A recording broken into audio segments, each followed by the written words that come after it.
Yo, welcome to Sig Slayers, the comic signature show, period. I'm Mike the Sig Slayer, chilling with Mark, the honorable villain. What up, Mark? Yo, what's up, Mike? Let's spread this knowledge. We shall. Joining us today is one of the coolest guys in all the comics, Felipe Smith. But before we chop it up with Felipe, please like, subscribe, hit the notification bell, and please comment. All right. Our next guest is one of the unspoken pioneers of the comic book industry. Yes, I'm going to put that out there. He is one of the first cats not from Japan to create his own manga. That's crazy. He is also the co-creator of Ghost Rider Robbie Reyes. Ladies and gentlemen of the Stash Land, we bring to you Felipe Smith. What up, fam? Hey, what's going on? How's it going? Chilling, man. Hey, chilling, man. You know, and where you at right now? I'm in California, in the desert. In the desert, okay. Yeah. What desert? Undisclosed. Undisclosed. There we go. Fort Felipe. You know what I mean? Handling business. You know what I'm saying? So thank you for joining us. We're gonna just dive right on in. This is your first time joining us, so we always like to get your comic book origin story. So we'll break it down like this. How did you get your first gig in the comics? All right, so the first time I was a latecomer to comics. I was already about 13 or 14. The reason being, my mom told me comics were for dumb people, so she never bought me comics as a kid. So at 13, I became a real dumb person all of a sudden when I discovered, I think probably the comic, Ninja Turtles, obviously. When I saw Ninja Turtles at first as a cartoon, and I was the right age for it because I was probably 8 or 9 when the first, cartoon came out. I loved it. But then around the time I turned 12 or 13, I visited my cousins in the US. I was living in Argentina at the time. That's where I grew up, in Argentina, in Buenos Aires. But in 1989, I believe, I visited my family in the US. And my cousin, JR, was like, yo, you like Ninja Turtles? And I'm like, of course. And then he's like, have you seen the comics? And I was like, what? Just question marks. I'm like, show me. And then, of course, the comics are grittier than the cartoon, the 80s cartoon. Yes, sir. And the black and white. All the turtles had red bandanas.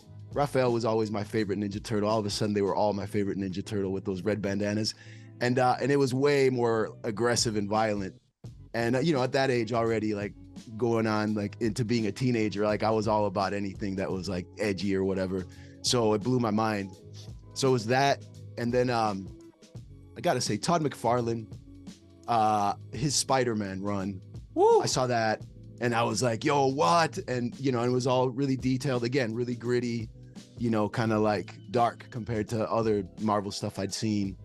And then, of course, later on, Simon Bisley, which, again, the Biz. I was fortunate enough to meet him a couple times and talk to him and stuff. It was really cool. But that Simon Bisley, I guess in high school was like my art, my art Buddha. And a very chaotic, hectic, crazy, insane art Buddha. But yeah, so that was my introduction to comics. In terms of titles, probably X-Men.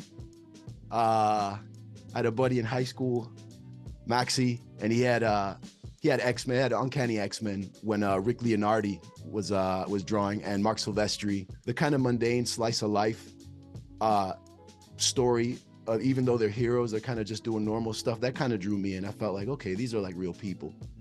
Whereas with other superhero stuff that I saw, it was just kind of a lot of unimaginable, fantastic things that these heroes do. But to me personally, it lacked any kind of thing that could ground me and make me feel like, okay, I get this. Obviously, visually and everything, I thought it was cool. But later on, I'm going to skip forward to something we'll talk about later. But later on, when I saw Japanese comics after college, and I saw a whole bookstore full of mostly books with no superpowers, no punches being thrown, no lasers, no flying, nothing. It was just people doing regular stuff. And volumes and volumes of the same series. And I was like, okay, this is kind of what I'm into. It's like real life type of things that, they could be exciting and over the top and, hilarious shenanigans, but like the core of it being something that you can, no matter who you are as a person, just living in real life, you can relate to, was something I guess had an impact on me. But what made you want to take that plunge and to do it and spend your life making it? Like what? and who was the plug? Who hooked you up with that first opportunity that make you wanna that gave you that entryway to say, you know what, I want to do this for the rest of my life, or I'm gonna die trying.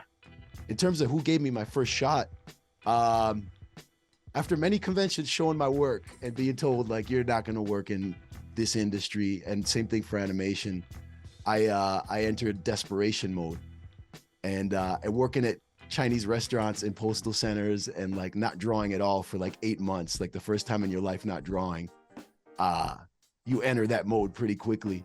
And so I kind of took a weird path.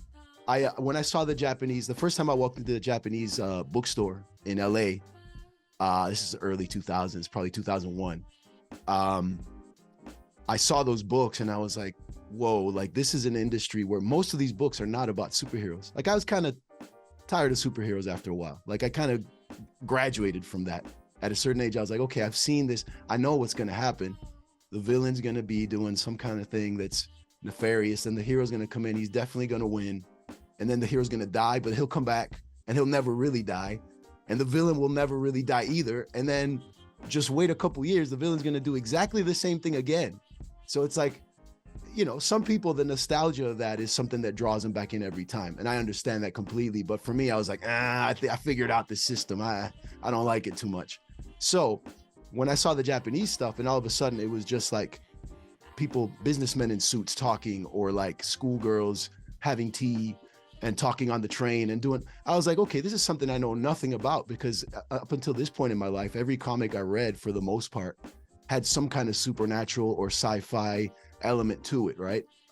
So in the general approach and way they produced the medium itself, it was fresh to you. Oh yeah, and definitely. And the other thing that was really appealing to me was the fact that they were graphic novels. They weren't like little floppy comics. They were books, right? They could stand on the, by themselves on a shelf. And like that had an impact on me. Because again, I'd seen magazines basically my whole life growing up, And so once I saw that, I thought, okay, like the kind of stories I want to write, even though I've been told at conventions, like, there's not a market for this, that obviously there's a market in this country, because, there's so many books that have nothing to do with like fantasy or sci-fi or anything like that. Obviously there's a ton of them that do. And we're talking shonen, for the most part, is going to have all of those things, which makes sense because the Marvel and DC stuff here is also originally was for kids. Right. Now, who's the audience now? That's debatable, but originally 50-year-olds, 40-year-olds. Right. Yeah. So, but originally, it was a kid thing, and that's what shonen is. Now, not to say that Japanese people don't read shonen in Japan, adults, they do, obviously, and they read it. I would say for the same reason adults read comic books here. It's nostalgia. It's knowing those characters. It's always wanting to see what the newest development is in either that character's storyline or their powers or whatever it may be, So I understand all of that. And I just decided, okay, I need to learn Japanese, which is like the craziest reasoning. But at the time it made sense to me. I'm like, okay, if I learn this language, then so this is college. You're learning Japanese in college, or this no? This is after college. So I was already 22, 23 years old. So Argentina, you were raised. You come to the States for college? Yes. Yeah, I went to Chicago. Okay, yeah. So Chicago, and I'm assuming you did some art in college, right? Where you I studied. I didn't study comic books or animation. I studied fine art. Okay. So basically, all my teachers told me the stuff I wanted to do was trash, and it wasn't art. This is amazing, man. So, but that kind of stuff is maybe for me specifically, it's motivation. I remember this. My dad's Jamaican, my mom's Argentine, and my dad, lived in Argentina for 30 something years. And so, he had to speak Spanish, right? And he learned it. Like he used to talk to my dad in Spanish. He's got a Jamaican accent, but he speaks like somebody from Argentina. All the regular vernacular, just the words being used, everything, right? So I asked my mom, I'm like, yo, how long did it take Dad to learn Spanish? because I'm like doing the math. I'm like, all right, I'm already 23, and Japanese.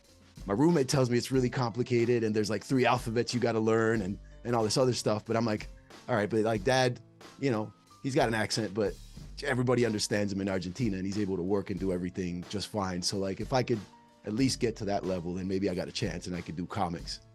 So again, it's crazy reasoning, right? But I think most people would just say, okay, we'll just do what they. It's almost maniacal.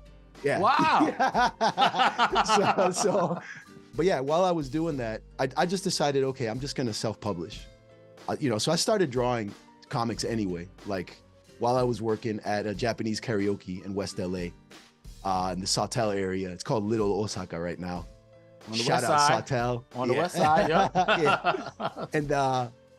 And so, you know, while I was working at the karaoke, and I was surrounded by all Japanese people, half of the customers were Japanese, all of my workmates were Japanese, and the boss.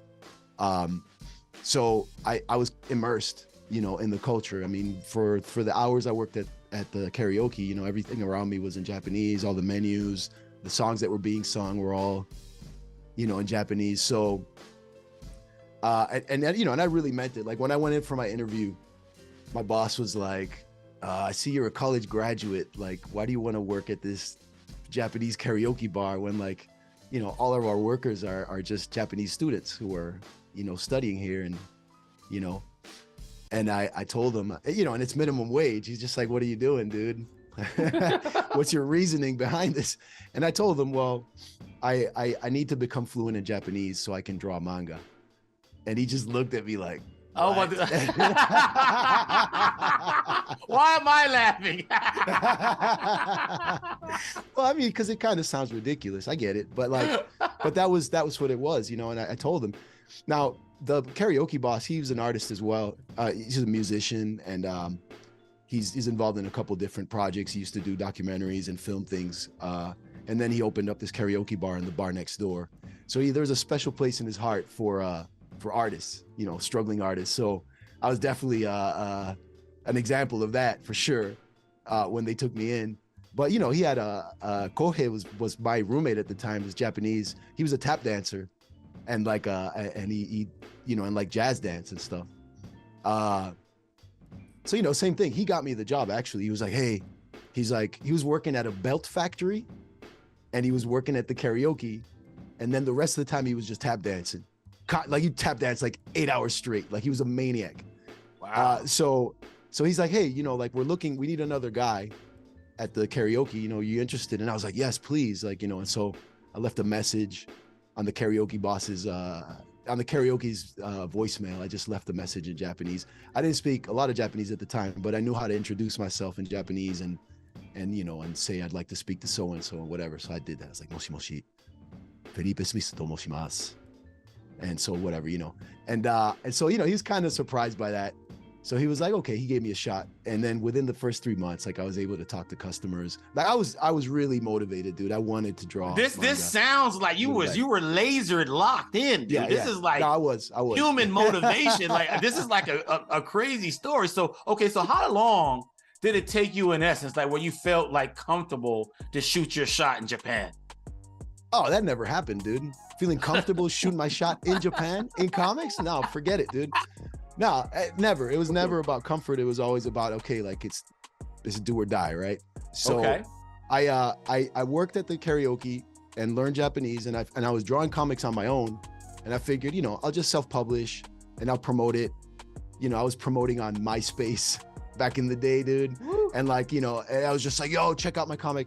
And then there were these contests. There was an international contest, and the first prize was an all expense paid trip to Japan for 7 days. And I'd never been to Japan. It was a dream, you know?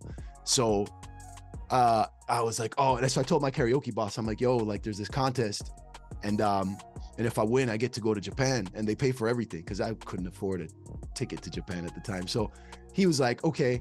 He's like, find some people to cover your shift. I told him like I need like 2 weeks off, which is a lot. So this is before you won? Yeah. This is before anything, before I was ever published. So yeah. So you're telling your boss before you even knew you were going to win this trip that, hey, I want to go this, and you're scheduling time off? Yeah. Nah, dude. Again, just roll the dice. Just go. So you know, he was like, okay. He's like, just find some people to cover your shift, and you're good. You know. So I found people, and I explained to them, and you know, people were like, dude, if you were any good at drawing comics, you wouldn't be working here with us. Like that was kind of like, they were just telling me like, yeah, Felipe wa hontou ni mangaka toshite umakattara mo koko de baito shinai desho. Like they're like, if you were any good at drawing manga, like you wouldn't be just working here at the karaoke, right? So obviously I didn't appreciate that at all. Just put a little more flames underneath me to like make this happen, you know? So I asked them, I'm like, okay, cool. Like, you know, haha, laughing at me and shit. Give me a chance to like cover my shift, and then let's see what's up. I wasn't talking shit. I was just like, please cover my shift. So I did. I took the 2 weeks off. I drew it was like a 20-page story in about 2 weeks, and sent it in, and I won. I got first place. I was like, oh shit. So wow. Yeah. So I flew out, you know, I told my boss, he was like, what, you won? He was all super proud. He was like, all right, you know, like go to Japan. And he's like, when you're in Japan, you know, like hit up my buddy. If you're in Sugamo, like that's where I grew up. Like he'll show you around and whatever. Super cool. And at my first time in Japan, I already had friends over there that I met like working at the karaoke.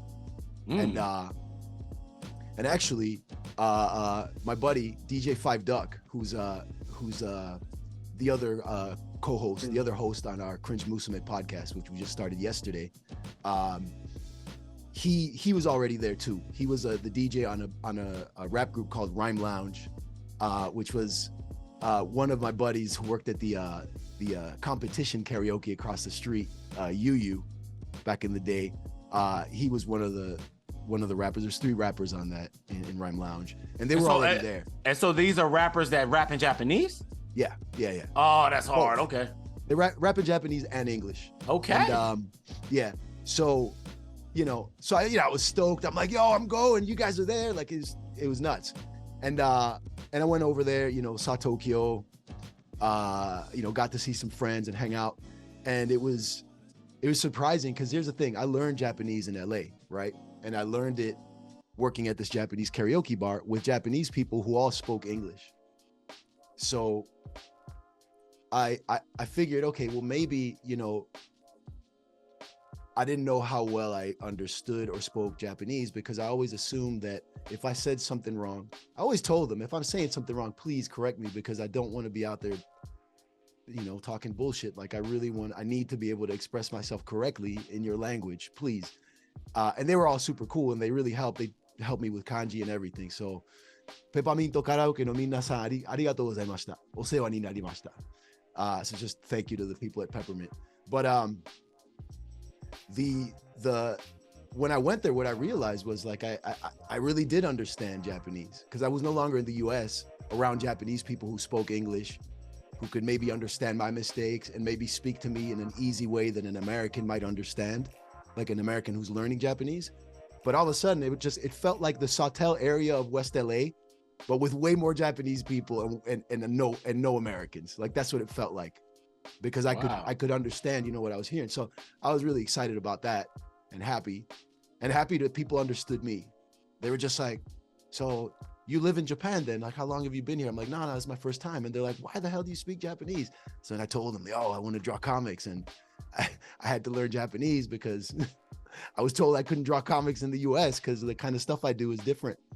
So came back, you know, my boss was super happy and he's like, okay, you know, welcome back. And then I'm online and I see another contest and it was for Tokyo Pop, a publisher at the time that did, you know, manga, tankobon, like graphic novels. And it was the biggest licensor of Japanese titles. So they had, you know, Gundam and like Sailor Moon and Digimon, Initial D.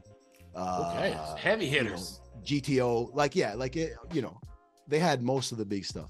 Mark, I knew all those titles. Wow. Nice. So you know, and the if you won the first prize, it wasn't a trip anywhere. It was a 3-book deal. So like, my eyes got huge when I saw that, and I was like, oh, and I was thinking, man, I just took 2 weeks off, but I'm like, I have to. So I called my boss. I was like, I know I just took 2 weeks off, but like there's this other contest. And if I win this one, I get a 3-book deal. Like I get to be a mangaka, like I get to do this. And, you know, and I was just like, just praying that my boss would understand. And he was like, what? He's like, do it. He's like, if you can't find anybody to cover your shifts, I'll personally cover your shift. I'll come to the karaoke and work. He didn't have to work. He was the boss. Like it was always other people, you know, working, but he's like, do it. He's like, do it. Man, that's and beautiful, man. Shout him out, please. Can you shout him out? Shout him out, man. Yeah, Hideki-san, もう本当にありがとうございました。もう最高。There we go. 最高. So, basically, I just said, Hideki-san, you're the best. Thank you so much. So I entered that contest. I drew a story about me heading out to kill an editor for rescinding his publishing offer, which is based on a true story. So anyway, I did that. I did not get first place, and I want to kill myself because second place is the first place loser. But they decided to give me a shot anyway. They said, you know, like, okay, you didn't get first place, but we still want to give you a book deal. So I was like, oh. So of course, dude, just some crazy celebrations. I told my boss, he was super stoked. He was like bragging about me to everybody at the bar next door, and like, you know, and so that was my first time publishing. It's the longest answer to your first question. Dude, ever, I'm glad. Oh, I'm so glad that you did, though, man. That's the one of the most beautiful like hero's journeys I've heard in comics. So what's the difference between publishing Peepo Choo at Kodansha and publishing work at Marvel in the U.S.? I'd say there's a lot of differences. In terms of comics and manga, there is no difference in terms of the medium. That's just comic books. Like Thank you. The only thing you could say is maybe one's predominantly black and white, the other one's predominantly color, but you got black and white comics and you got color manga as well. Yeah. It's not usually in color, but it doesn't not make it manga because it's in color, by the way. But that being said, right? Because there's all these discussions about it. Thank you for this. I don't know. I've done it. I've done it. I've gone to Japan and done it. There is no difference. It's the same medium. You know, there's technical differences. Like manga, you're gonna write, your panel order is right to left, right? Which, you know, takes some getting used to. When I was in Japan, I would draw right to left. I came back here, it was hard for me to go left to right because I've been doing it for years in Japan. But besides that, all the same storytelling conventions, you know, panel layouts, all that kind of stuff, you know. And then, you know, stylistically, there's things that are more American or more Japanese or more Argentine or more, you know, Italian or Spanish. But the medium's the same. The medium's the same. The work Manga's ethic just a word. What's that? is different, though. The work ethic is different. I heard that you had to do 40. That's what I was going to say. Schedules are way different. Okay. You had to do 40 thumbnails in 2 days nonstop. Yeah, that was for, I mean, it depends. Your schedules, here's the thing, deadlines are like very important in Japan. And they're very important here too. I think maybe, and again, some editors might be like, what are you talking about? But I think maybe deadlines here might be a little, I mean, they're definitely more forgiving than Japan. Not to say that they're forgiving with deadlines here. No, they really have a schedule they have to keep. So if you can't keep your schedule as an artist, you're not going to be getting a lot of work, you know, unless you're already like a breakout artist that people love, you're a super fan favorite. Those artists sometimes tend to be able to get away with being late or just, you know, signing on to a mini series and then doing like 2 or 3 issues and that's it. But whatever. I mean, life gets in the way. I used to talk trash on artists that wouldn't like do their work and whatever, like, you know, they take forever. And, you know, I've been through some things of my own recently. So like, you know, things happen. So those artists out there that can't get their stuff out on time, like, you know, so hope you're doing all right. And it's not, hope it's just laziness and not something more serious. But in Japan, you don't really get away with any of that. They'll just cancel your series, no problem. Like, it doesn't matter. Like, they really want you to understand that, like, this is serious.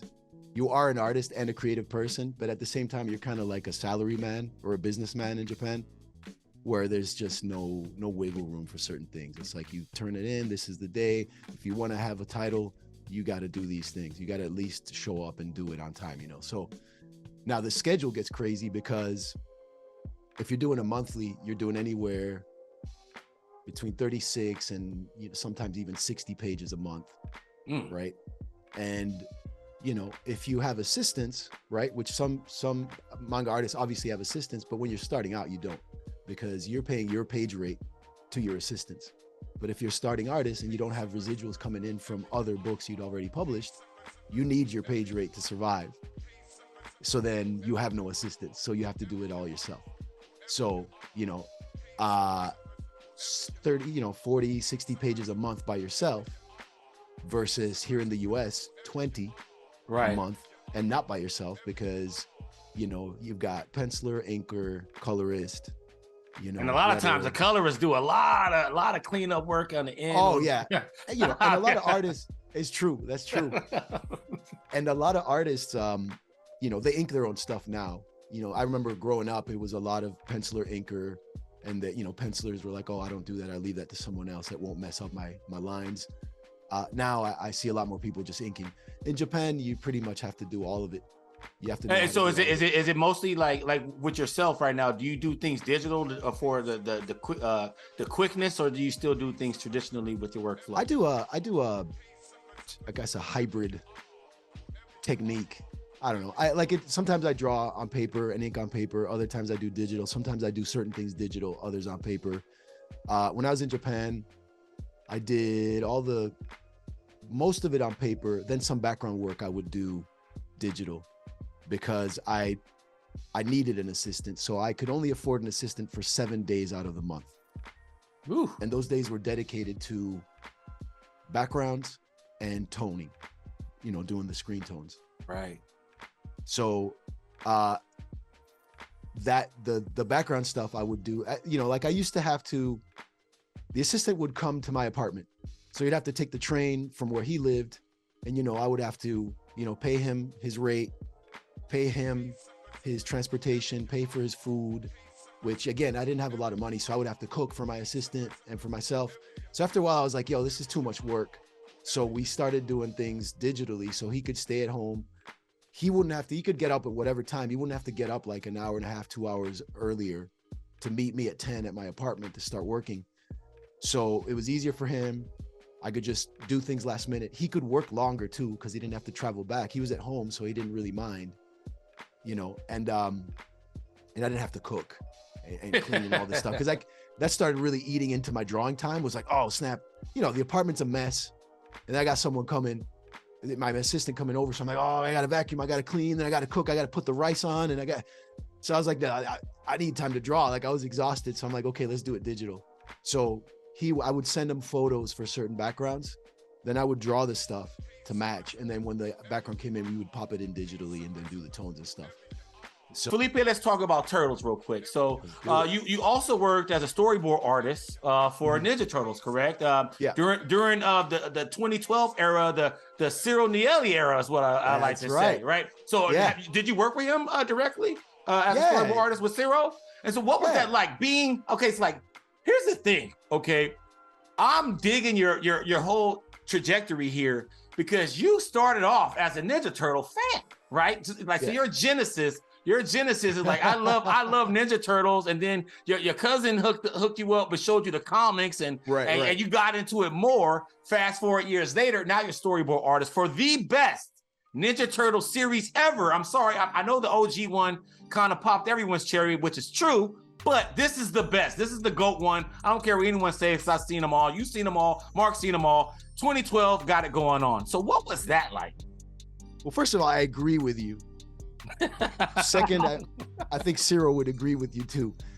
The reason being is like Ciro was very careful to really take all the best aspects of every iteration of the Turtles, because at that point there'd been a bunch already. And you know, we talk about this all the time. I always joke with him that you know, I kind of got into the Ninja Turtles wave at the right time. I was 8 when I saw the Goofy cartoon, and I loved it, and it was all pizza power, turtle power, pizza party, all that. Then when I was a little bit too cool for school as a teenager, then I got rocked with the black and white original Eastman and Laird's, and I was like, what? And so I was still on Turtles. By the time I was in college, you know, I was still, you know, doing little Ninja Turtle sketches in my sketchbook. Obviously, you know, my peers are like, what are you doing, you loser? But, you know, again, they're on some fine arts, like, oh, you know, I'm, you know, chasing that gallery, you know, lifestyle type thing, you know. But I mean, I met a lot of my best buddies in college. Same thing. I met my buddy Joe. I saw his sketchbook. You know, we had the black sketchbooks that back in like the late 90s, cops, if you had like a black book, yo, they'd pull it out of your bag and open it. If you had any kind of thing that looked like graffiti, they'd take photos. Yes, sir. Yes, name, sir. All that stuff, right? I didn't know any of that because I grew up in Argentina. So like I had my sketchbook and they're like, give me that. And I'm like, what? I'm like, man, these cops really like art. Like, that's not what it was about. But I remember I saw my buddy Joe had his black book and he had some Ninja Turtle stuff inside. And so anyway, getting back to Zero, you know, working for Zero on that show, and I started doing storyboard revisions, and then I ended up doing character design. So from like the end of second season on, I did character designs on that show. Please tell us a character that you just so I can be cool with my son. Like what character did you design, you know, for that show? I'm trying to think, because also the design process involves like your character design director, which in my case it was Irineo Maramba, who's awesome. Shout out to Irineo. But I guess Rocksteady, Mondo Gecko, Fugitoid, the Triceratons, who else? I tended to get a lot of villains and a lot of like Broly, like big characters, just because Cyril's like, okay, Felipe likes this muscular, veiny, Bisley shit. Like, so we'll give him those characters. Let's see. Oh yeah, like at the end of season 5, when they had all the mutants, and it was our Mad Raph episode. It was like Mad Max Fury Road themed episode. I did Raph, the big Raph with all the armor and stuff. I did the Honey Badgers, the gang of Honey Badgers, the bike gang. Who else? I don't know, a bunch of characters. Man, I'm already cool now. You already named the characters that I don't even need to buy Christmas gifts now, man. I'm good. But yeah, that was definitely. I mean, if I would have told, you know, as a kid, as an 8-year-old or a 12-year-old or even somebody in college, you would have told me, oh yeah, like one day you're gonna design characters on Ninja Turtles. And especially, you know, the 2012 iteration, like really, Cyril really like went to town on that. He really like researched everything. He was also in touch with Eastman. You know, they're you know, they get along really well. So, you know, he would talk to him. He really wanted to make sure like he was paying an homage to the comic, you know. And for me, working with him, I just worked for myself. Up until that point, like I'd done, you know, a couple of comic book series, you know, and then I came back from Japan, and so I met a buddy, Jose Garibaldi. He worked on the show too. He did character designs as well, but I knew him from Chicago. I met Jose when I was 18. Like we were in college. I was in college, and we worked at a kids learning software thing that actually a bunch of the students started, like my classmates. So it was crazy. But anyway, I saw him at an event at Titmouse in Hollywood after coming back from Japan. And you know, I had some artist homies that were there, you know, drinking and getting stupid. So they're like, yeah, come out. So I rode my bicycle down, and then I saw Jose. I'm like, yo, what's up? And he had moved from Chicago to LA when I was living in Japan. So now he was living in LA. And then he's like, he told, you know, I'm like, oh, you're working on Turtles? He's like, yeah. He's like, you know, you're interested in maybe working on the show or whatever. You want to meet Zero? And I was like, oh yeah, like, you know, I was looking for work for sure. So I'm like, okay. That's the thing about disappearing for 4 years from your country. Then you come back and you hit people up like, hey, you got any like you know, pinup work or like covers or like some kind of fill-in pages or whatever? And people are like, Felipe, who? It's just like, I don't. And also at the time, I'd mostly done stuff in like manga format, you know, like my first series with Tokyo Pop, and then the Peepo Choo at Kodansha in Japan. So it's like most people, like the direct market audience here, had no idea who I was anyway. So I understand that.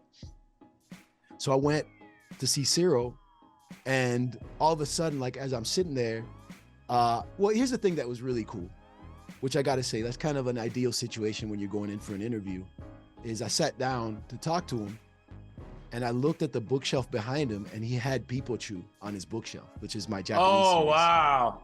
So I saw that, I kind of pretended like I didn't, but I was like, oh shit, like, this potential employer like knows my work and he's got my book. So, I felt like, okay, there's kind of a possibility I could get this job.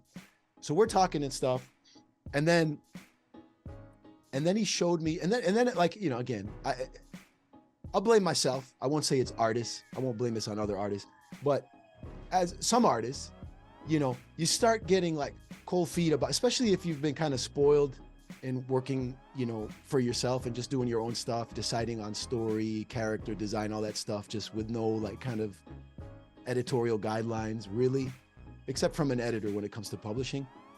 You might start getting cold feet about working for somewhere else where they decide on everything and you have to do what you're told, right? So as we're talking, I went from, again, just maniac style. Like I went from being like, oh, I might get this, to like, do I really want this? Like, oh, I'm going to be told what to do. And like, man, maybe I should just like really like try to make something pop off on my own instead, just inner monologue, like just beating me senseless, dude. And then, I kept talking to Ciro, and then Ciro, and this is something I tell him all the time too, because I don't know, like, when you meet somebody, you might just have met them, you talk to them for a little bit, but like you get a feeling about them, like you kind of understand who they are already, just with a couple things that they do. You're just like, that's what this person's up to. Like, I like that. So with Ciro, he was talking about the show, and then he's like, let me show you some stuff. So then we got on his computer and he pulled some stuff up, and it was like some, some pre, not fully composited shots. It's not going to look the way it does normally in the show when it's finished, but he was just kind of showing me what they were doing with CG technology. They were combining like 2D cards, like 2D effects with CG, characters and stuff, which now I see a lot of shows doing. Right, but right. I'd say like, probably that 2012 Turtles was it's innovative. One of the shows that started that. No doubt. Yeah. And they were doing a lot of things that like drew on the comic books, like kind of like zipatone, like dots and like kind of effects that made it really graphic, On the TV montages, when they were watching TV, they would go to that art style. Oh, for sure. Yeah. So yeah, that show went into a whole bunch of stuff, and there was always comics and animation and things were featured within the animation.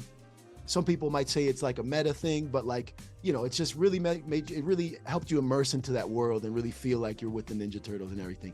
So he was showing me this type of stuff, and I was like, oh, okay, this guy's like really going for it. Like he wants to do some new shit, which I'm always about that. Like I really appreciate that.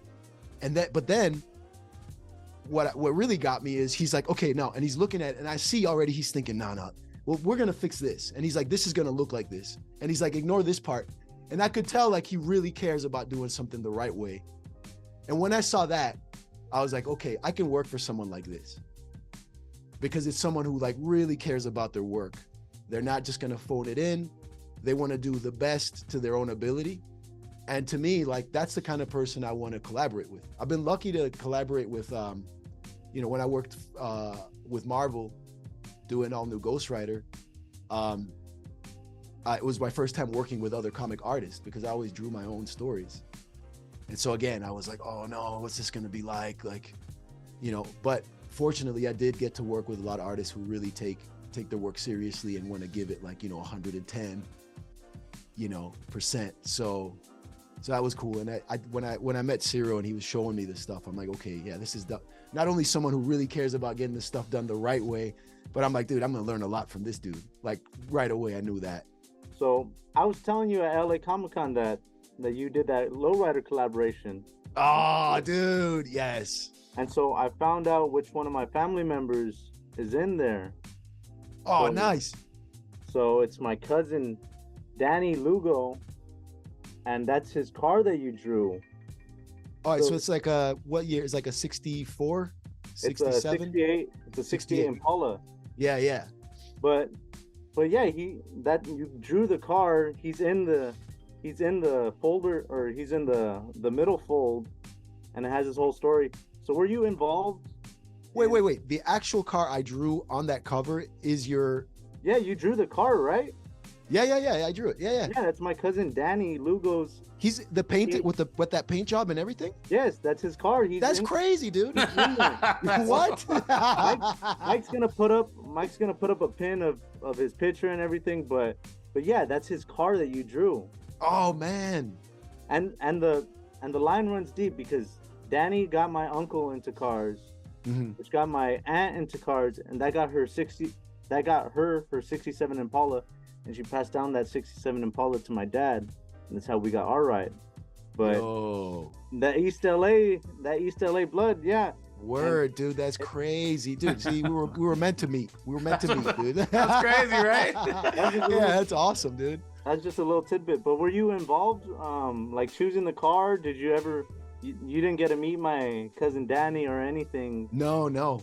And actually, it was a huge surprise. And again, one of the coolest things that came out of co-creating Robbie Reyes Ghost Rider with Marvel was this lowrider cover. Because here's the thing, when I left Chicago and came to LA, it's like 2001. One of the first memories, LA was very different from Chicago in a lot of ways. Just overall population, all of a sudden, a lot of billboards had words in Spanish and stuff, and I was like, whoa, it wasn't like that in Chicago, unless you went into like a Hispanic neighborhood, and then you would find that kind of thing. You'd find stores and stuff. But LA was kind of predominantly kind of English and Spanish everywhere, at least to my, the way I saw it coming from Chicago. And then, the weather was great.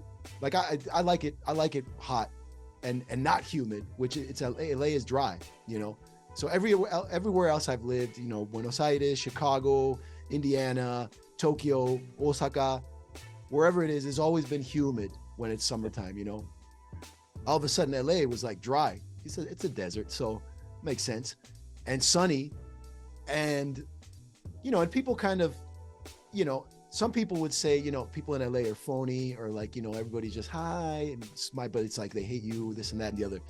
And here's the thing. In the Midwest and in Chicago specifically, people are pretty real. They'll let you know they don't like your face.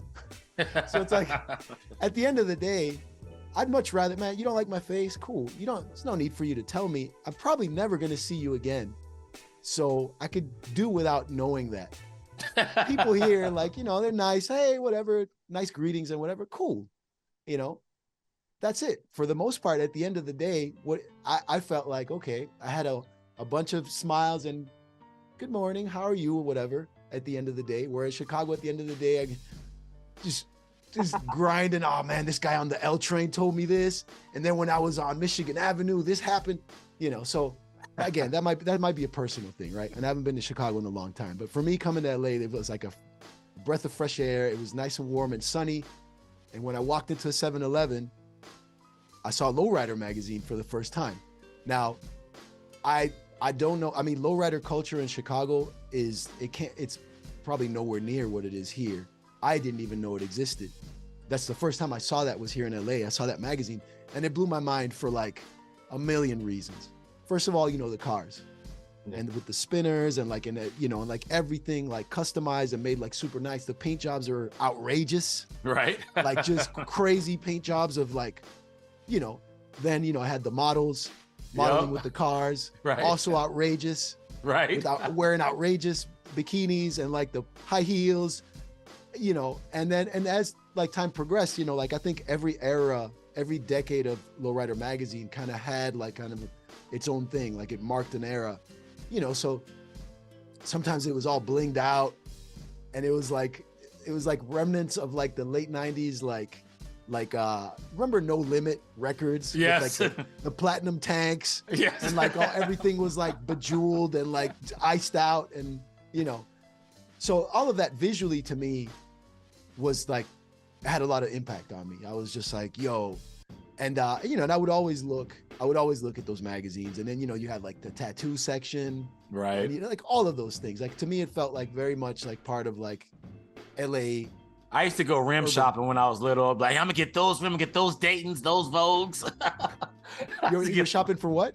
For the rims, because back when I was growing up, we would get the lowrider magazines, And then like this was back when the Mustang 5.0 was super popular. So like you would get the Dayton's or the Laces rims, and then you would put them on Vogues, the Vogue tires, the thin tires that they put them on with the and they had the special white walls. They were nice.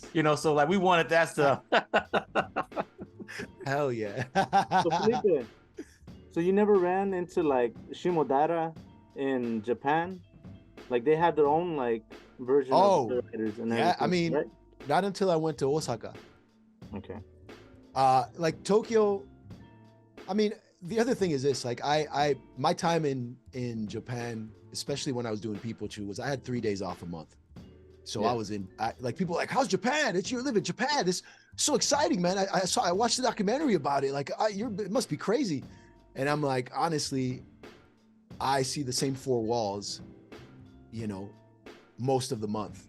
Yeah. And I see convenience stores where I do my hurried grocery shopping, which is not a great thing because eating convenience store food on a regular basis will wreck you, which I found out quickly. But yeah, I really didn't get to see a lot of stuff. When I went to Osaka the last half a year, this was like 2011, 12, I moved to Osaka. And I saw some low riders and I saw some ridiculous cars, and also people like just wearing the most just straight up crip outfits. Just wait a minute, like gangsters in Japan, yeah. Any gang signs, anything like that? I mean they have their own. Yeah, that's what I'm saying. Like their own stuff. What? Yeah. What'd you say, Mark? They appreciate the Cholo lifestyle. They have that. They have like for sure. Cholas and Cholos down there. They got that. Well, I mean, they got everything. I mean, they got like in terms of style, you got super Cholo style with the flannels, button up, the bandanas, the Dickies, the heavily starched Dickies. Yeah, they do that too. What? Nike Cortez. No, to the T. They have magazines that like teach you how to look correct, like textbook. It's like a textbook of like, but not only for like the Latino Cholo culture, but also like all the black like hip hop or even gang specific. I'm telling you, Japan is different because those things don't apply to them culturally. So they see it as basically like cosplay in a way. We talk about this stuff in Cringe Musume all the time with Duck, because Duck is an MC and a music producer, and he did that stuff in Japan. And so like when he would do live shows in Shibuya or Shinjuku, he would meet a lot of people like this that would be like just straight up like thugged out, where you're like, what? But they're in Japan. And then you talk to them and they're like just a normal regular guy. Domo, yoroshiku oneshimasu, hajimemashite. Oh my God. And you're just like, it's like to a mess around. It's shocking. You're just like, how does that happen? Like, wait, what? Where'd you learn any of this? But internet, magazines. Before the internet, they had magazines. Like going back to lowrider, right? I didn't know anything about like lowrider culture or anything, or cars even, or at the back when I saw that magazine. But just visually, it was so impactful to me. The design, it just looked really cool to me. And if you study the hell out of lowrider, you're gonna know a lot of stuff. You're just going to, because it's interviews with people who were there, at the beginning of the movement, people who inherited certain vehicles from family members, like you were saying, Mark. So after a while, you're just into it. You're learning the culture, and regardless of where you're from or who you are or what you look like or how you dress, right? So in Japan, these people who get into this, it turns into a lifestyle for them. So, to us, it is a lifestyle here. And it's like, if you're not part of that lifestyle, then you might want to not fake the flavor, but over there, it's like, there aren't really any repercussions to throwing gang signs and doing anything like that. Who's going to even know what that means, Right. I have a chapter in Peepo Choo where I talk about that, because there's a Yakuza character who loves American culture, and he loves Hollywood movies and like MTV videos and stuff. And so he wears like cowboy hats and feathered boas and like leopard print leather pants. And like, he's just like, he's like trying to be like American like an American, like what his image of what an American gangster is, you know? And there's a chapter where he meets this American, Jody, who's from Southside Chicago, who's just a comic book clerk, you know? And he just got the job. He doesn't care about comics, and like he makes fun of the weebs and like fans that go there. He's just a regular guy. He's like your control group. He doesn't know anything about Japan or comics or Comic-Con or anything. And he ends up going to Japan, and he meets this Yakuza guy, and Yakuza guy doesn't speak English. He doesn't speak Japanese, but they misinterpret each other and think they're the same, like they're the same type of person. So the clerk guy just thinks this dude is like some guy that just likes to drink and get stupid. And the Yakuza guy assumes the clerk guy is a gangbanger because he's wearing bandanas and whatever, you know, like the fashion. He's just like, this guy's American, you know? So then I draw like gang signs, but I blur them out. And then and I even show like they crip walk and stuff.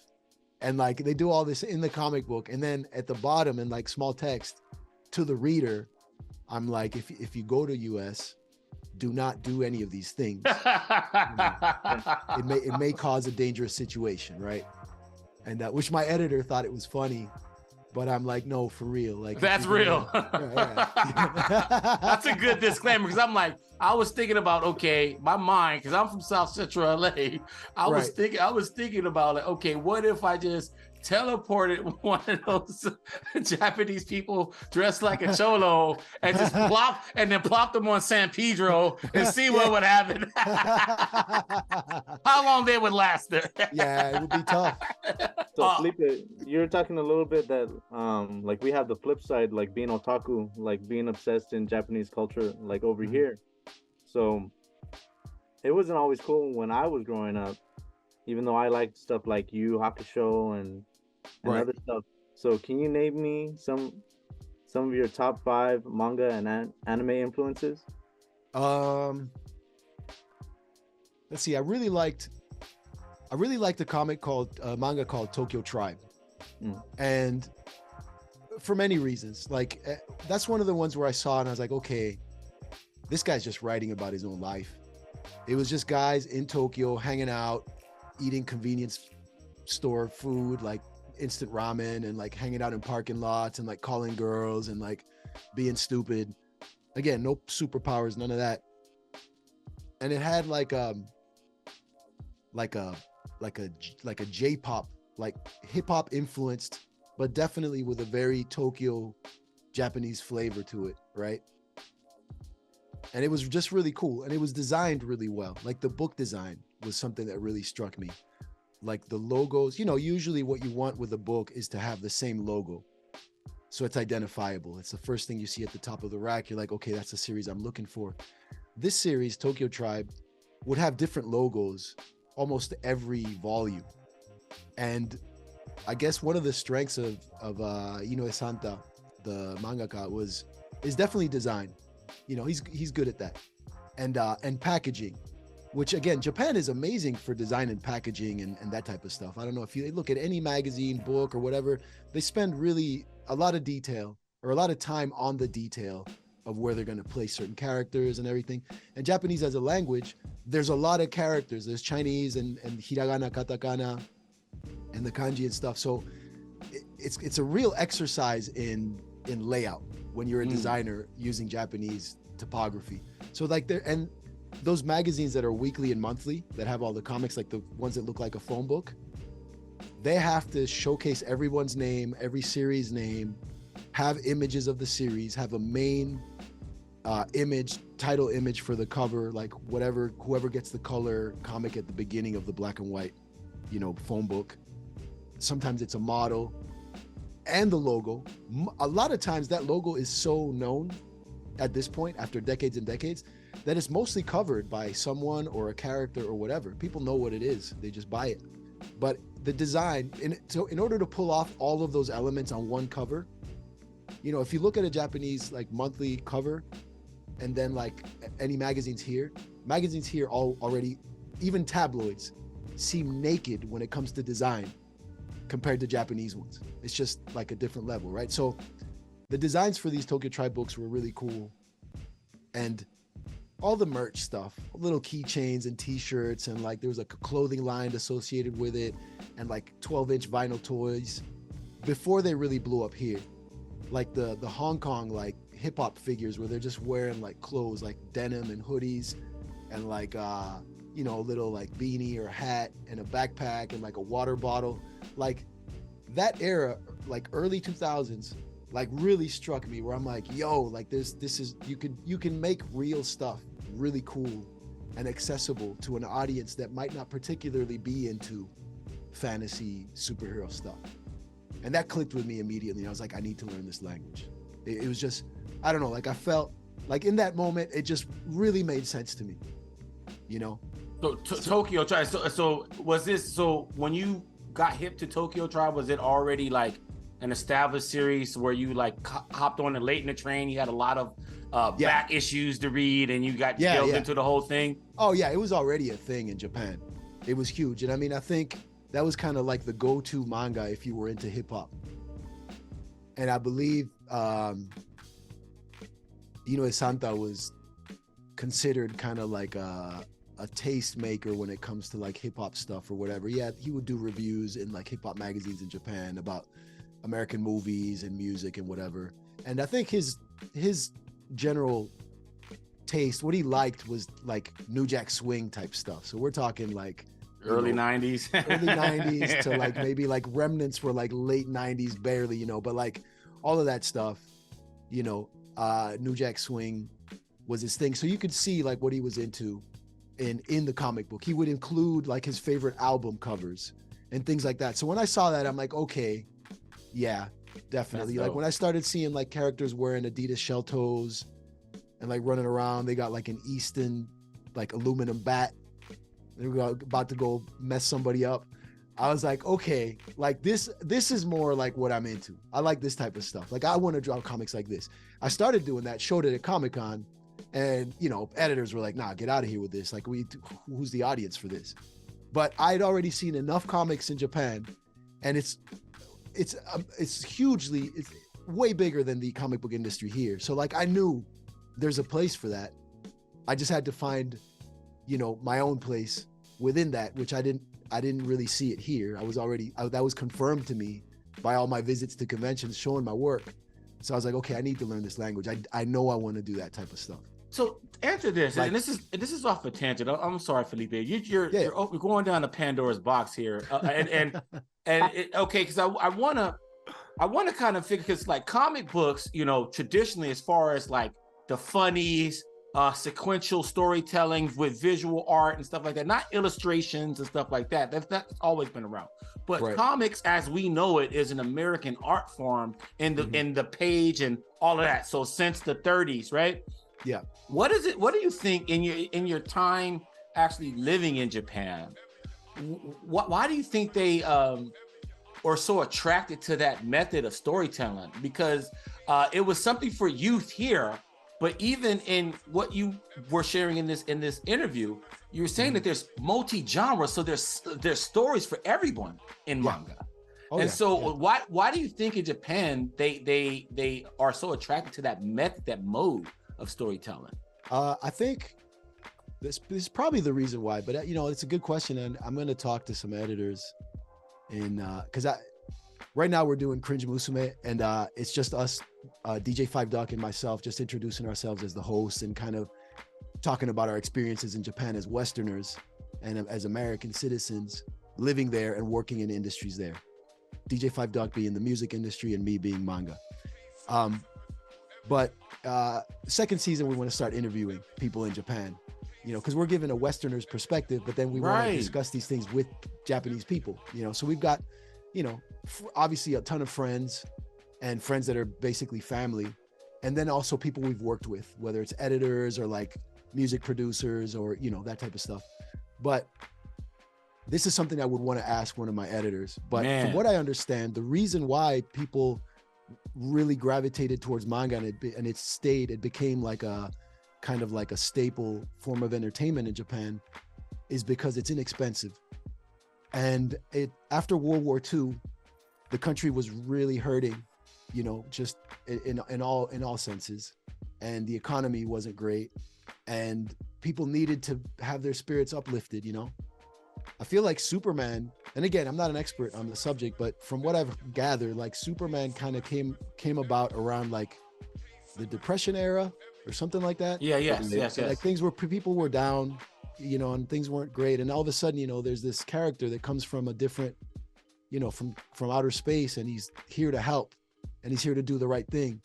And this might be my interpretation, but at a time when things are really low, and you know, you're not doing great, and you know, there's the dollar doesn't go around, you know, very far, and you know, if you have some kind of cheap entertainment, because comics weren't what they cost now back then, you know, and you kind of pick it up and you get a story that's uplifting about this character that like stands for justice and like, and you know, and all, you know, all those things, right?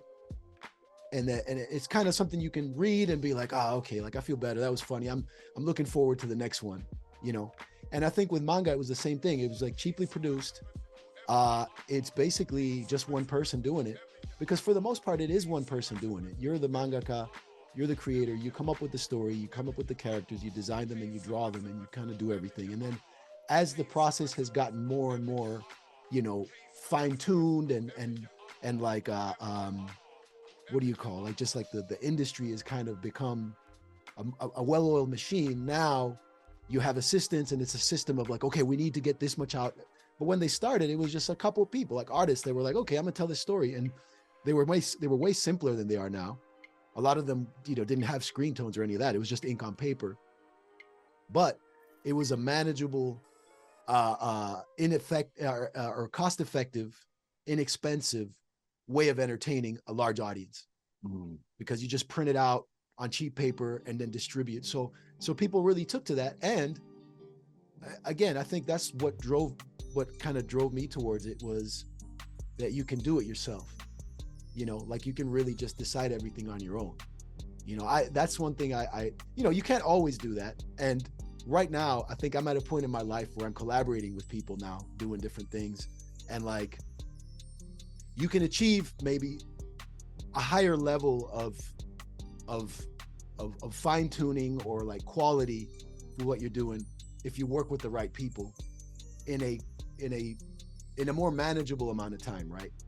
Like for me doing manga, I was always in a rush. Like the stuff I did in Japan, it was a lot of it was just like the first take style. Like it's like, okay, I look at the pages, I'm like, I hate this, but it has to go out, you know.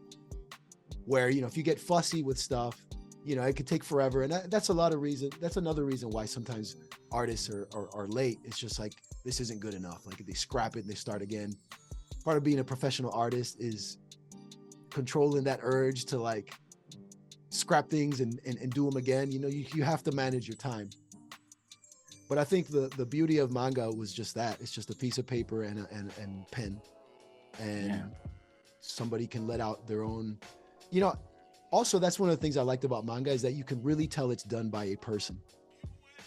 It feels like it's coming from a specific voice, a specific person.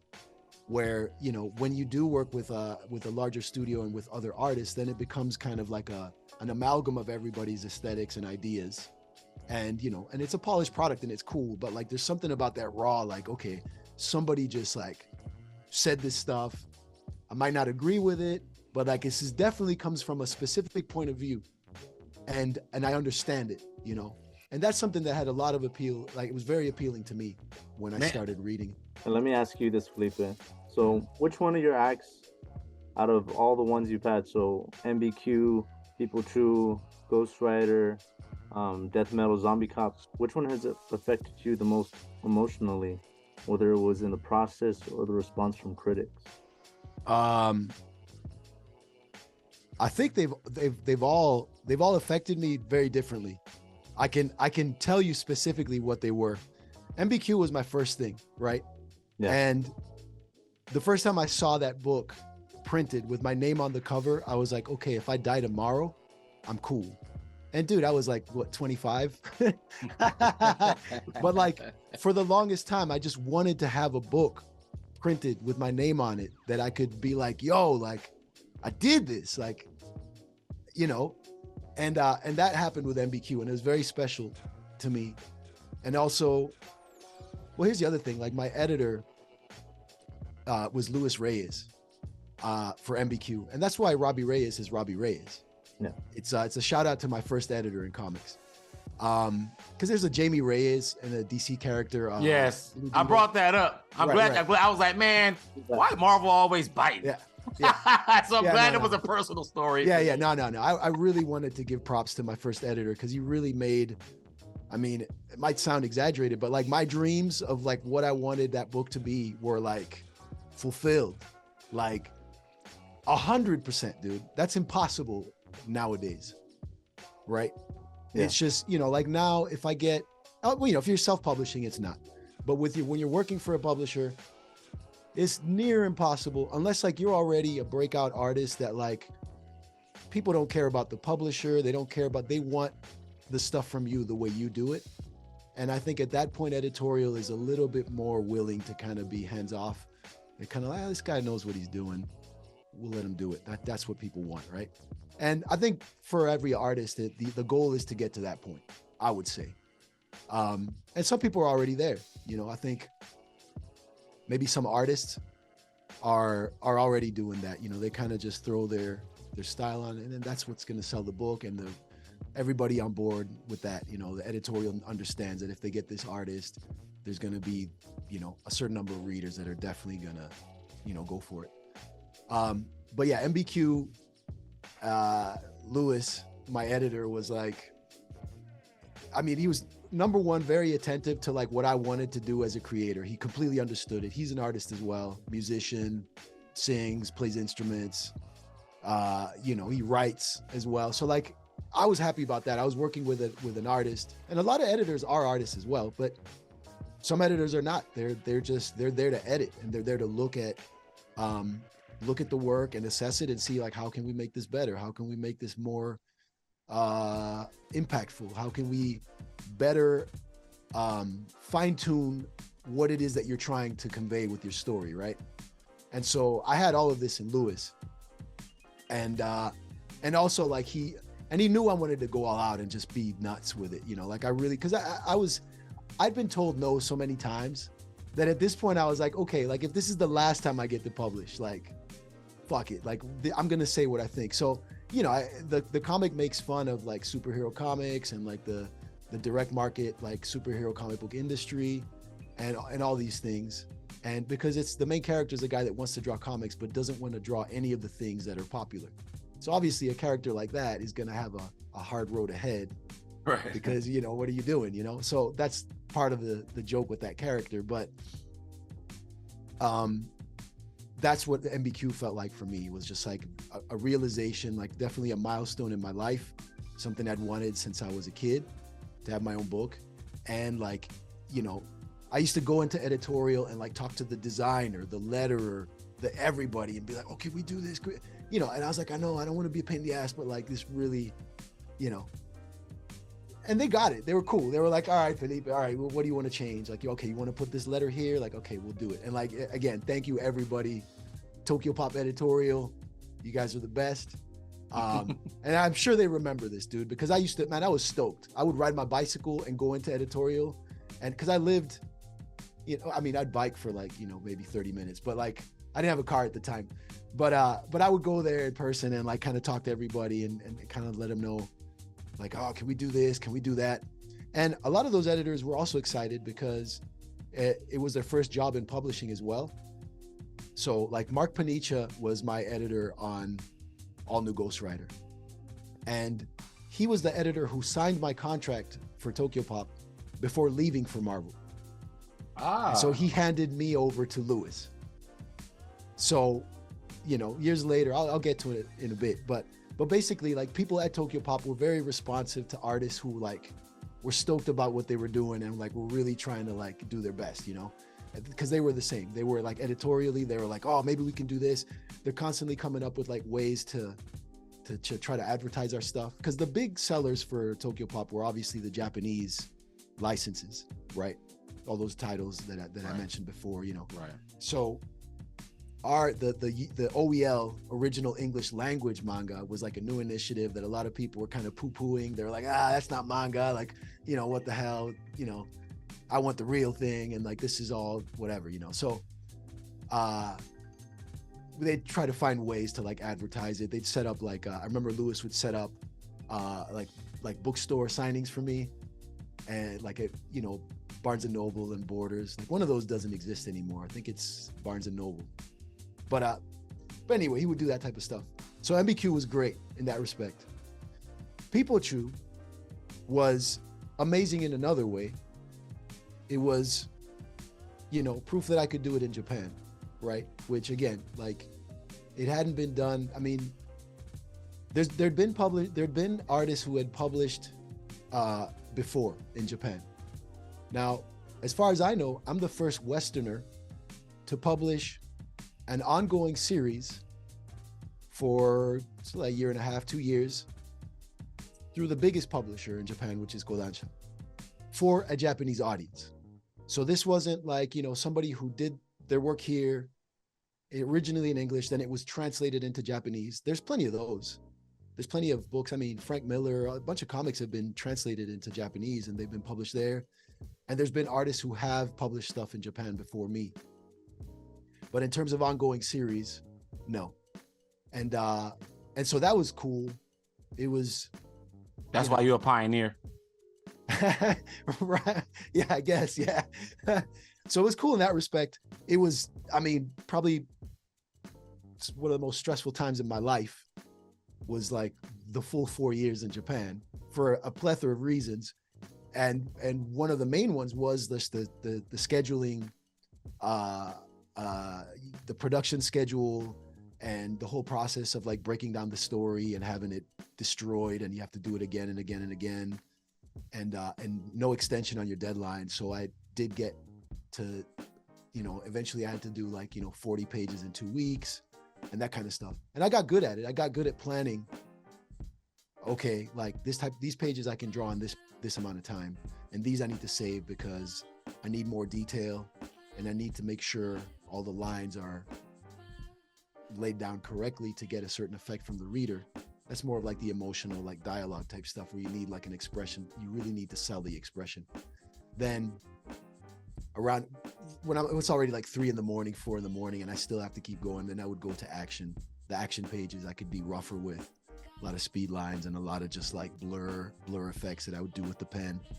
So like I figured out a system, but it was really stressful. But it was, again, like very exciting to have, the book printed in Japanese with my name again on the cover. But this time, like the Japanese books, they have a dust jacket and they have an obi, which is like the belt on like a kimono. They call it obi. It's a little, like a thin, like a thin strip of paper that wraps around and folds into the dust jacket. It usually has like some kind of like comment or forward or review from someone famous, like whether it's an artist or a celebrity or whatever. Usually like they use that to sell the book. They want like a shout out from someone, whether it's like a TV radio personality or a respected comic book artist or whatever, and they put that on the obi and they give you a little extra information. I think mine said like mysterious dreadlock author from America or something like that, something silly. I should find it. But yeah, that was its own thing. And I felt, really happy for different reasons with that one. I'd already had the experience having a book out. Now it was like, oh, it's Japan and like, it's this whole thing. All New Ghostwriter was cool because although in MBQ I was making fun of like superhero comics and I was like, I don't want to do that. And I really had no interest in doing superhero comics for the most part. As I said before, like I really do enjoy slice of life, kind of like reality based stories. But at the time I was working on Ninja Turtles doing character design. And then I get a call from Mark Panicha at Marvel. And Mark was, again, that's the editor that signed me up for Tokyo Pop. And he's like, hey, what's up? I heard you're back from Japan. I'm like, oh yeah. And then he's like, hey, I got a project for you. I don't know if you're interested, but I think it'd be something you'd be pretty good at. And then he told me Ghostwriter. And I was like, and I thought, oh, Ghostwriter. And I'm like, man, like, what could I do with Ghostwriter that hasn't been done already? And I was kind of like, But then he said, but well, here's the thing. We want you to create a new Ghost Rider, and we want him to drive a car instead of a motorcycle. And then when I heard that, I was like, okay, that's different. Like, and also I thought, all right, people are going to hate this. So at least we'll get attention, cause like, I don't want people to hate what I do. The thing is with comics, especially characters that are already known, whenever there's a new iteration or like a new number one issue or whatever, a lot of people have fatigue, or they've already been through a couple iterations of that same character, and then they're just like, well, I don't know about this one. I'll wait till the trade comes out or whatever. Now, if everybody waits for the trade to come out, then like you're in trouble as a series. Like you kind of need people to pick up the single issues, because then that gives the editorial department an idea of how the series is doing overall, right? Like if there's interest in it, right? So I thought, and if you're going to get into something, you want it to do well.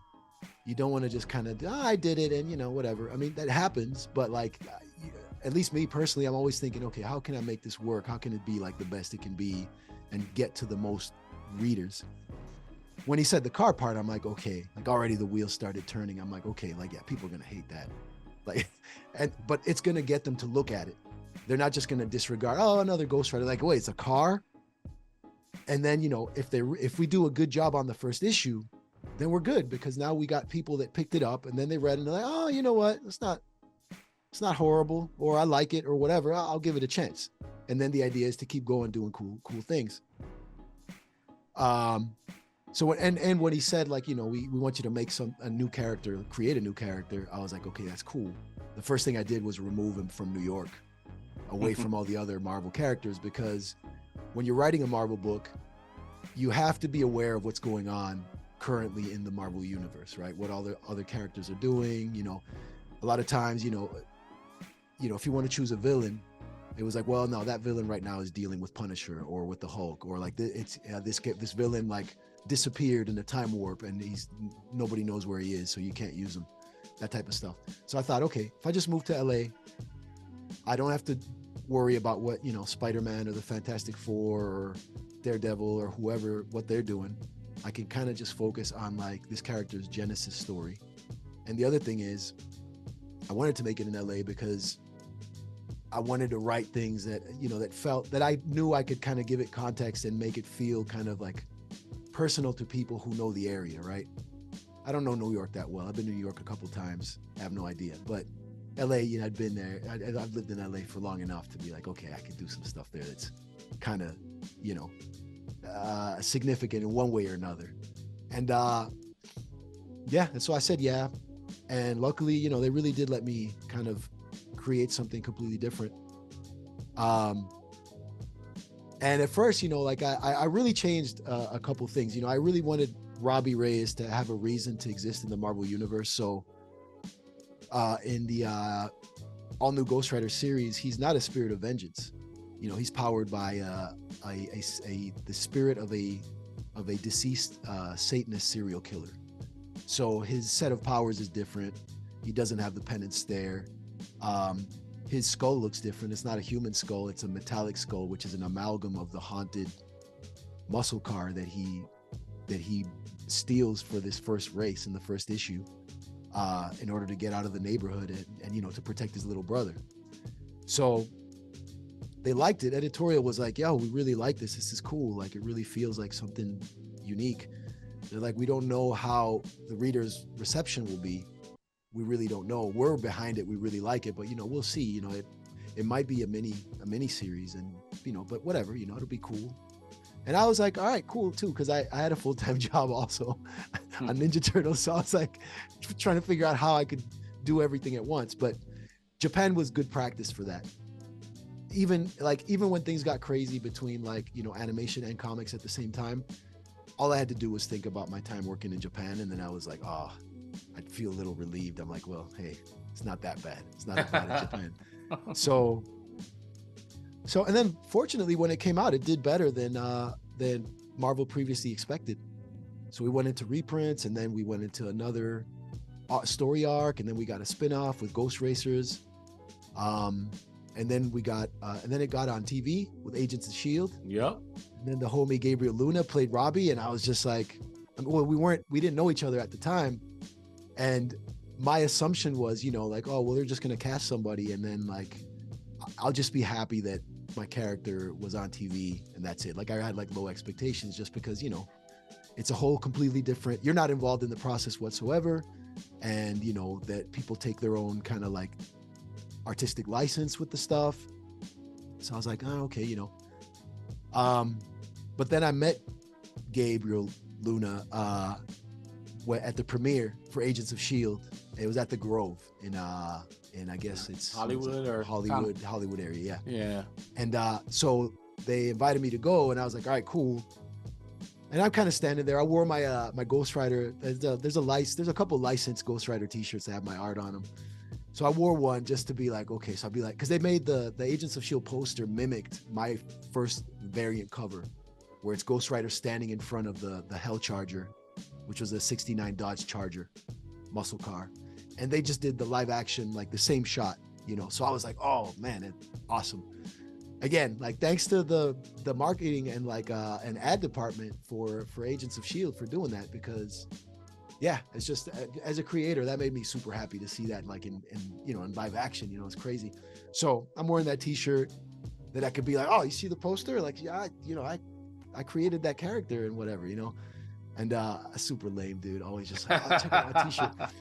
But then you know, Gabriel walks up to me and I'm like, oh shit, this is the guy they cast as Robbie Reyes, you know. And he's like, hey, he's like, you're Felipe Smith, right? Because you know, I'd posted some stuff on social media, and he's like, hey man, like, you know, like I really like the character. And then like immediately he went into talking about the character, and I was like, yo, like they chose the right guy for this. Like he was into it. He was like, hey, so in this type of situation, like how would you see Robbie reacting, you know? And I'm like, oh, okay. Like we talked about like very specific character, like oriented questions, you know? And I was like, man, like, and I started getting excited. I'm like, yo, man, this might come out good. Like this guy's like really, and he read the books and everything. And I saw on social media, there was photos of him like reading the comics on set. And I'm like, yo, like that's my guy right there. Like this guy's awesome. And so we talked and stuff.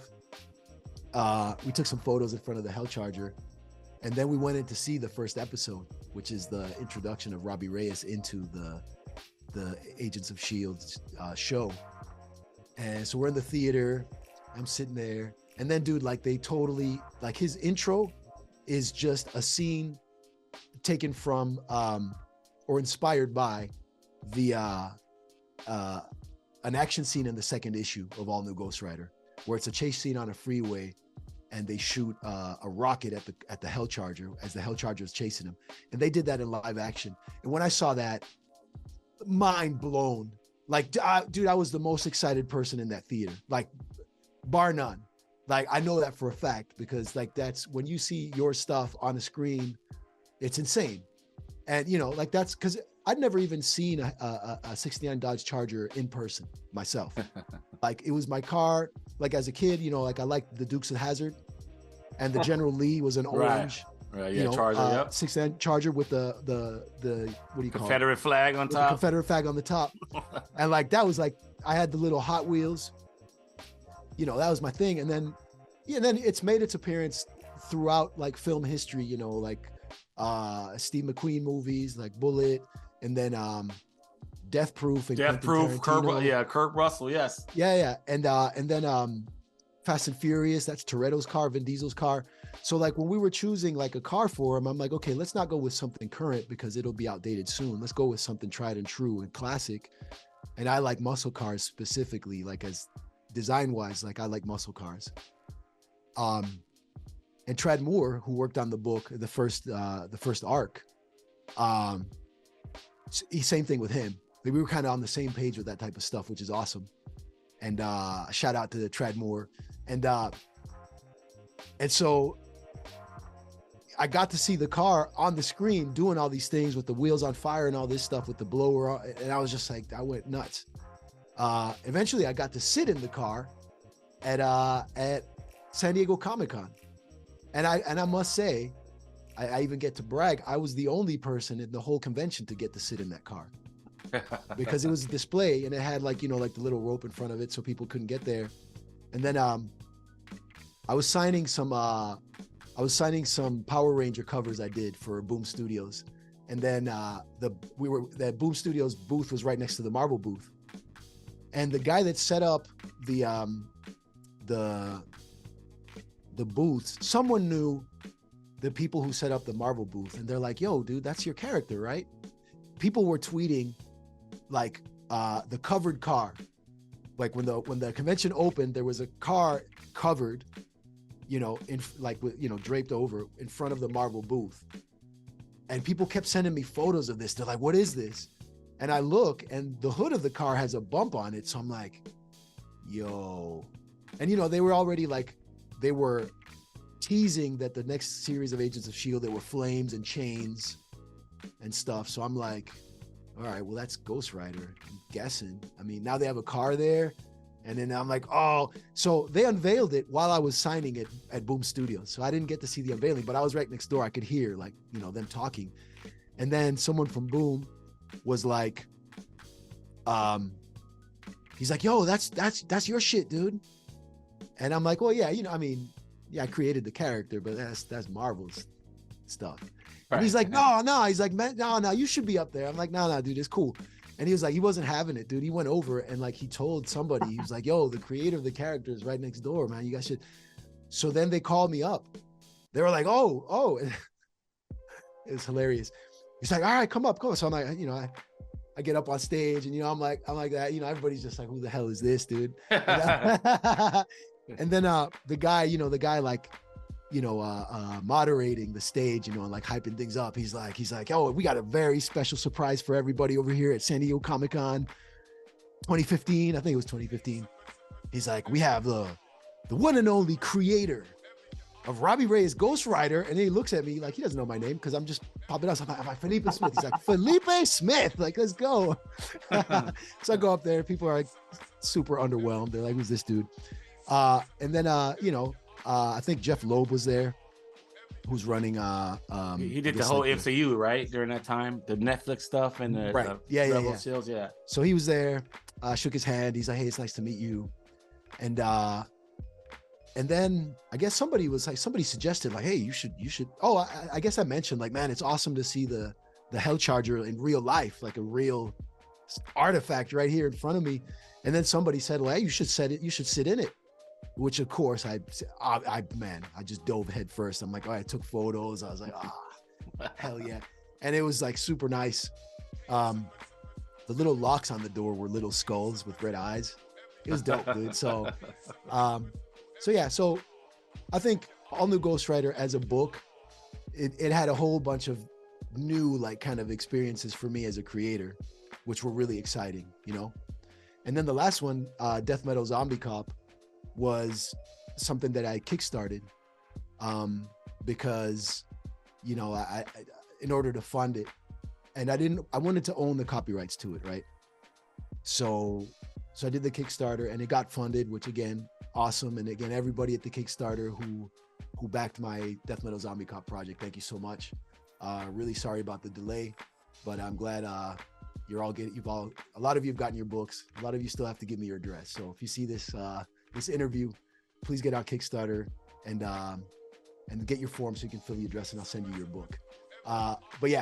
But Zombie Cop is its own thing because after learning what I learned in Japan in publishing and then what I learned in the American direct market comic book industry, I applied a lot of that knowledge into this. And I mean, also All New Ghost Rider was me testing Death Metal Zombie Cop in a lot of ways. Because the car, when he said car, I'm like, okay. And I'm like, all right, because Death Metal Zombie Cop has the Husgau, which is like an old 60s patrol car. And it's in LA, and he comes back from the dead. And, you know, there's like a street element of, you know, gangs and cartels and all that stuff. So like I was kind of doing that type of stuff in All New Ghost Rider to see, you know, if people were into it. I mean, I thought it would be interesting. And editorial was cool with it, but then, you know, I mean, Robbie Reyes ended up being an Avenger in is it Jason Aaron's run? Yeah, Jason Aaron's run with Ed McGuinness. Yeah. So that's cool. So Robbie's still doing stuff. which I mean, it makes me happy that people like the character. And yeah, I guess I gave you like a super long answer to your things, but yeah, but it was necessary because they all have a special place in your heart, and they're all very unique experiences with all these projects. Some are indie, some are pro, and then some kind of splices off into TV. So I dig it, man. So Felipe, it was wonderful for you to join us. So this is our last question here. You've been involved in some exciting projects. Is there something that we haven't discussed that you want the Stash fam to know about? Oh, well, I think we've already discussed it, but I'll dip in again. It's our new podcast that we launched yesterday called Cringe Musume. Musume means daughter in Japanese.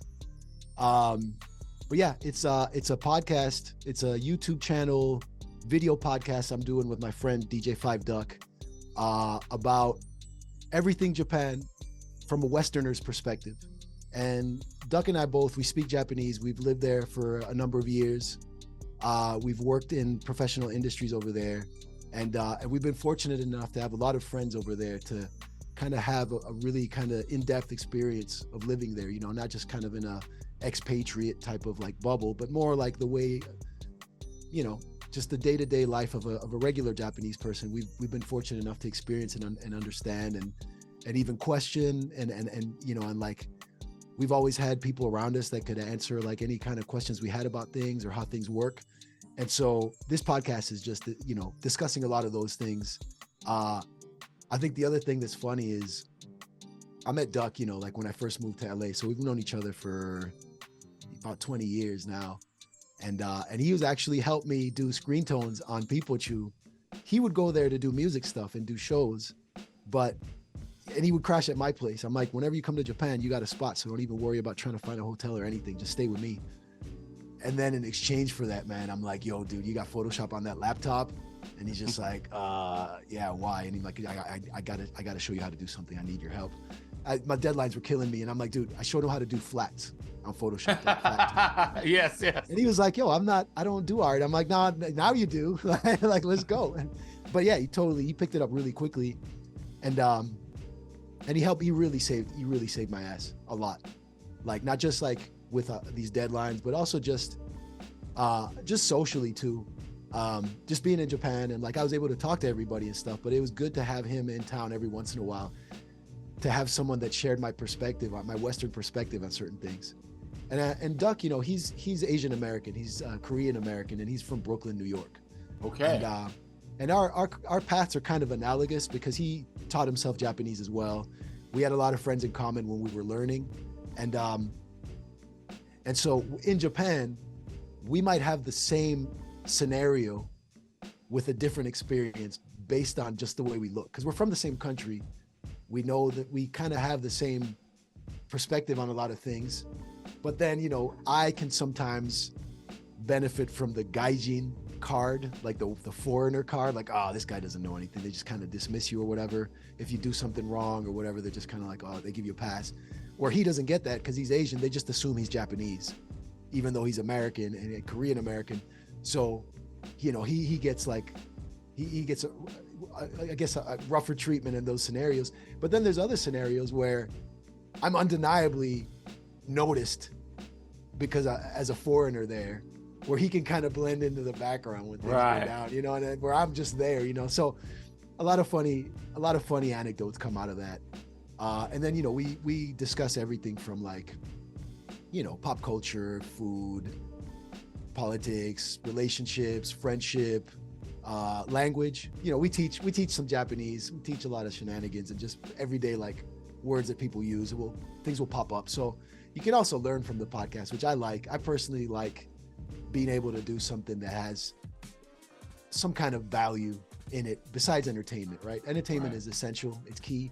But if you can learn some stuff and take away some little nuggets of knowledge here and there, I think that's a home run. So that's what we're trying to do with Cringe Musume.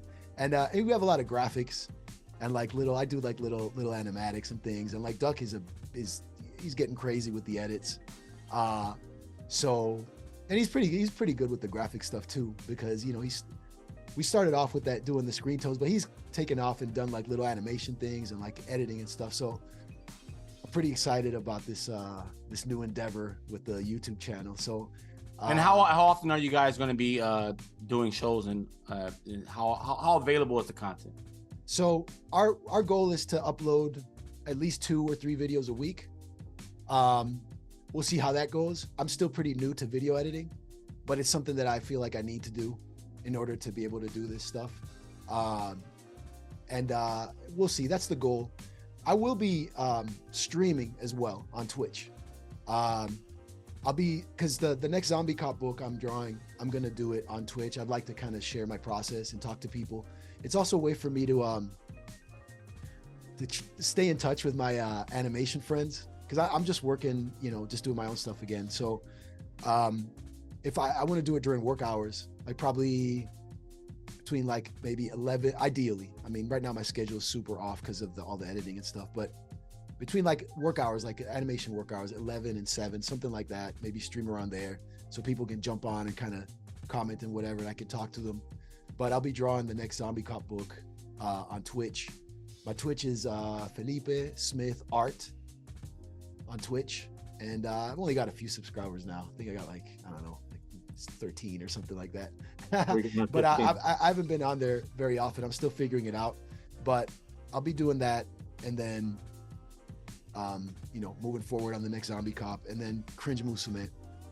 Word, man. Felipe, man, thank you so much for joining us. I mean, your road to how you got where you are is like the most unlikely story. I hear all these unlikely stories, but to me, what's so refreshing to hear is you call it desperation, I call it determination, because you had to be determined.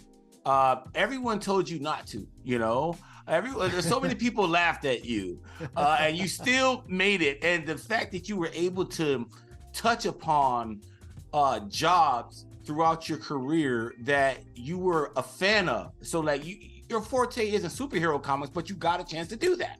Right. Your forte wasn't Ninja Turtles, but you got a chance to do that. So to me, I just love to hear stories like this, and this is why we do these type of interviews, to get these kind of ethnographic accounts from talent in the comic book industry. So thank you so much, and we hope you come again. All right.